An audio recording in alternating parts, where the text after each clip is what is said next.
अस्सलाम वालेकुम स्टूडेंट्स, आज हम पढ़े हैं maths of class 8 chapter 6। Exercise हमारी है जी 6.8 और 6.8 एक्सरसाइज जिस टॉपिक से रिलेटेड है वो बेसिकली हमारे पास है concept of formation of linear equations in two variable. ठीक है कि हमने लीनियर इक्वेशन को कैसे बनाना है।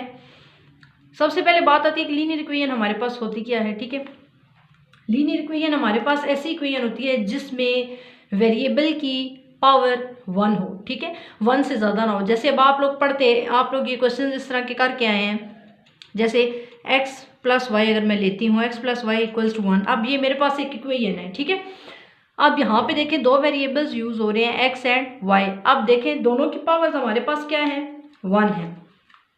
ठीक है, जो वेरिएबल के साथ मल्टीप्लाई हो रहे होते हैं उनको बोलते हैं कोफिशिएंट्स। ठीक है, अब देखें यहाँ पे x का कोफिशिएंट 1 है, y का कोफिशिएंट क्या है, 1 है। लेकिन जो इनकी ऊपर पावर्स होती हैं, ठीक है, अगर ये 1 हो दोनों की, अब देखें इसकी पावर भी 1 है, इसकी पावर भी 1 है।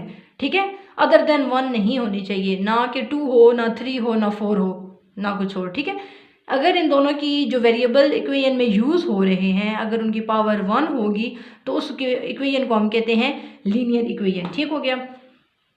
अब हमारे पास ये है कि फॉर्मेशन मींस कि हमने लीनियर इक्वेशंस को कैसे बनाना है। अब बात ये आती है, हमारे पास कुछ स्टेटमेंट्स गिवन होंगी। ठीक है, इस एक्सरसाइज में 6.8 में, जैसा कि आप लोग ये देखें।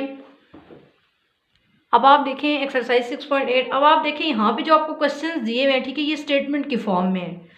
वो यहाँ पे आपको कह रहा है कि आपने इन जो नीचे दी गई स्टेटमेंट्स हैं इनमें से आपने इक्वेशंस को बनाना है। ठीक है, इक्वेशंस इन टू वेरिएबल का मतलब है कि दो वेरिएबल यूज़ होने चाहिए, एक्स हो जाए वाई हो जाए। ठीक है, हम एक्स और वाई यूज़ करेंगे इसमें, और इन वेरिएबल्स को यूज़ करते हुए हमने लीनियर इक्वेशन को बनाना है। तो अभी हम क्वेश्चन सॉल्व करते हैं। और वेरिएबल्स हमारे पास बेसिकली वो होते हैं जिनकी वैल्यूज़ बेटा चेंज होती रहती हैं। ठीक है, फिक्स वैल्यू नहीं होती, उसको हम वेरिएबल बोलते हैं। जबकि कांस्टेंट वो टर्म होती है जिसकी वैल्यू कभी भी चेंज नहीं होती। ठीक, ये आप फर्दर जब आप नेक्स्ट लेवल पे जाएंगे तो आपको ये चीज़ें हम लोग फिजिक्स में आप लोग पढ़ेंगे। ठीक है, वेरिएबल और कांस्टेंट से रिलेटेड। अब आप देखें एक्सरसाइज 6.8 क्वेश्चन नंबर 1 कहता है right equations for the following statements. ठीक है, जो नीचे दिए गए आपको स्टेटमेंट्स हैं उनके आपने इक्वेशंस बनानी है। ठीक है, अब हम देखते हैं कि हम इसमें इक्वेशंस को कैसे बनाते हैं, और बनानी भी कौन सी है, लीनियर इक्वेशंस इनटू वेरिएबल्स। अब पार्ट 1 देखें, इसमें हमें कह रहा है the difference between father's age and daughter's as is 26 years. ठीक है, वो कह रहा है कि जो बाप की एज है और जो बेटी की एज है उसमें जो डिफरेंस है वो क्या है, 26 साल का है। अब हमने लेट करना है। ठीक है, हम जब इसकी स्टेटमेंट बनाएंगे तो किस तरह से बनाएंगे, हम फादर्स एज को लेट कर लेंगे एक्स के इक्वल। ठीक है, और डॉटर्स एज को लेट कर लेंगे वाई के इक्वल। अब डिफरेंस की बात हो रही है तो डिफरेंस क्या है, मीन्स कि हमने इन दोनों को सब्ट्रैक्ट करना है, एक्स माइनस वाई हो जाएगा, और वो किसके इक्वल आएगा, 26 ईयर्स के। तो आए सोल्यूशन देखते हैं। अब आप देखें मैंने सोल्यूशन लिखा, let the father's age equals to X and daughter's age equals to Y. अब एक्स मैंने लेट कर लिया फादर्स एज को, ठीक है, और डॉटर्स एज को मैंने क्या लेट कर लिया, वाई। अब हमें कंडीशन जो दी गई थी उसमें वो कह रहा था difference between father's age and daughter's as is. ठीक है, डिफरेंस, इन दोनों का डिफरेंस लेना है, मीन्स एक्स माइनस वाई। वो किसके इक्वल, वो कह रहा था कि वो जो डिफरेंस है दोनों की एज का वो 26 ईयर्स के इक्वल है। तो हम लिखेंगे now according to given condition, condition जो हमें उस स्टेटमेंट में गिवन है उसके according we have x minus Y equals to 26। ये हमारा क्वेश्चन है। अब आप देखें क्वेश्चन नंबर 1 पार्ट 2 हमें क्या कह रहा है, the price of 6 biscuits is equal to the price of 1 chocolate. ठीक है, अब इसमें वो कह रहा है जो 6 बिस्किट की जो कीमत है वो 1 चॉकलेट की कीमत के बराबर है। ठीक है, अब हम इसी तरह लेट करेंगे जैसे हमने फर्स्ट में किया था। हम लेट कर लेते हैं द प्राइस ऑफ 1 बिस्किट। सबसे पहले हमें पता होना चाहिए ना कि 1 बिस्किट की कीमत क्या है, तभी हम एस्टिमेट लगाएंगे कि 6 बिस्किट की कीमत इतनी होगी। अगर सपोज करते हैं जी 1 बिस्किट 20 रुपये का है तो 6 बिस्किट कितने के हो जाएंगे, तो हम 6 को 20 के साथ मल्टीप्लाई कर देंगे तो वो बन जाएगा 120। ठीक, इसी तरह अभी हमें यहाँ पे कीमत तो नहीं ना मालूम, लेकिन हम इसको अब खुद से करते हैं, हम लेट करते हैं the price of 1 biscuit equals to X. ठीक है, क्योंकि हमने यहाँ वेरिएबल्स को यूज़ कर रहे हैं। इसी तरह अगर 6 बिस्किट आ जाएंगे तो प्राइस ऑफ 6 बिस्किट्स क्या हो जाएगी, 6 को हम x के साथ मल्टीप्लाई कर देंगे, 6x हो जाएगा। नेक्स्ट वो कहता है कि वो इक्वल है प्राइस ऑफ 1 चॉकलेट। अब हमें क्या करना है कि हम लिख लेते हैं price of 1 chocolate equals to Y. ठीक, अब जब हमारे पास जो कंडीशन है, कंडीशन के अकॉर्डिंग हम क्या लिख लेंगे, अगर हम स्टेटमेंट को समझे तो, कि वो कहता है कि जो 6 बिस्किट की कीमत है वो 1 चॉकलेट के बराबर है, तो हम लिखेंगे y equals to 6x।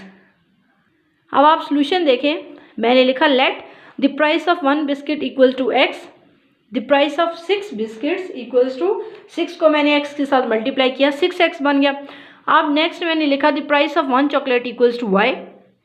Now according to given condition जो हमें स्टेटमेंट में दी गई थी, वी हैव, उन्होंने ये बोला था the price of 6 biscuit equals to the price of 1 chocolate, तो हम लिख सकते हैं यहाँ से y इक्वल्स टू 6x। ठीक है, कि जो 1 चॉकलेट की कीमत है वो 6 बिस्किट की कीमत के बराबर है।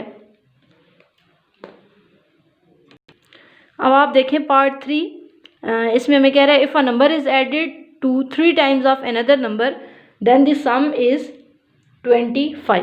ठीक है, कि अगर हम एक नंबर लेते हैं उसको 3 टाइम्स ऑफ सेकेंड नंबर, ठीक है, कि अगर हमारे पास एक नंबर लेट मैं सपोज करती हूँ उसको मैं x नाम दे देती हूँ, इसी तरह अगर दूसरा नंबर मैं लेती हूँ उसको y कह देती हूँ, तो कहते हैं 3 टाइम्स ऑफ अनदर नंबर, उसको 3 से मल्टीप्लाई करते 3y।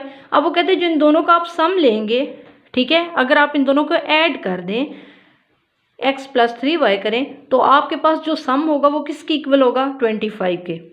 सोल्यूशन देखें, लेट फर्स्ट नंबर, मैंने लेट कर लिया first number equals to x, second number equals to y। ठीक है, अब उन्होंने साथ बोला था कि number is added to 3 times of another number. ठीक है, तो 3 टाइम्स, अब मैंने लिखना है 3 टाइम्स ऑफ सेकेंड नंबर।